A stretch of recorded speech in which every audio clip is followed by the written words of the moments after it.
in most churches, it's fairly easy to figure out which of the families was the most important, because theirs were the chapels that were located closest to the high altar.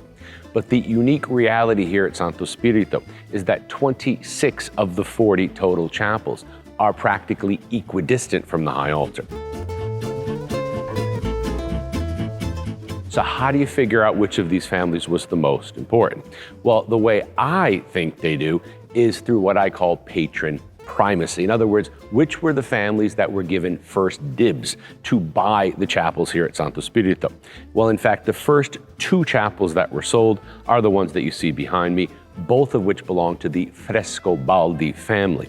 And the reason the family chose this area of the church for their chapels is because of its proximity to their family palace, which is located just outside, and which presented them a unique opportunity to actually knock through the wall and to create a viewing window, or what we call the corretto, from which they can watch Mass here at Santo Spirito from the comfort of their own home in their PJs if they wanted to.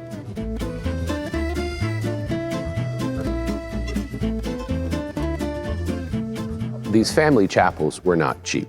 On average, they were costing about 500 gold florins apiece.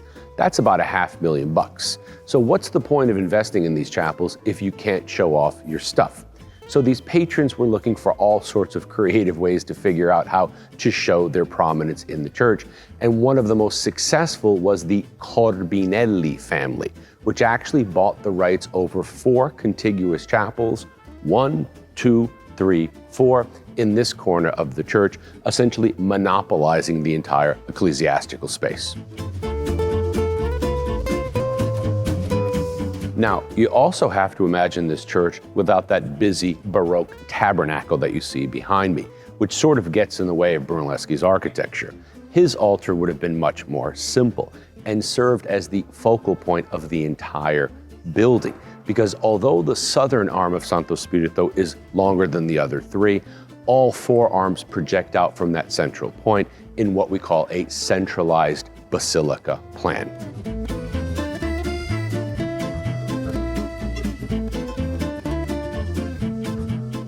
In my last episode about Santo Spirito, I mentioned the final controversy concerning the number of doors to put in the facade. And you may remember me telling you that I am firmly convinced that Brunelleschi intended 4 doors for his facade, because I also believe that he would put a column right here between these 2, had 2 more arches reaching across this space, and would have created an interior porch for the great basilica, much like St. Peter's Basilica in Rome has today. But unfortunately, the death of Brunelleschi prevented his intentions from being realized. And this is just one of many in a list of errors that were in fact made and consented to by others, as one of Brunelleschi's biographers once claimed.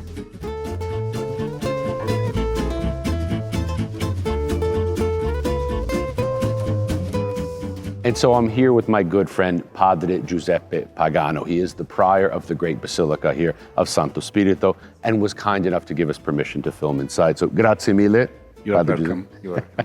And folks, don't forget to subscribe to my YouTube channel, Rocky's Italy, so that you don't miss out on the great weekly content that we're filming here directly in Italy.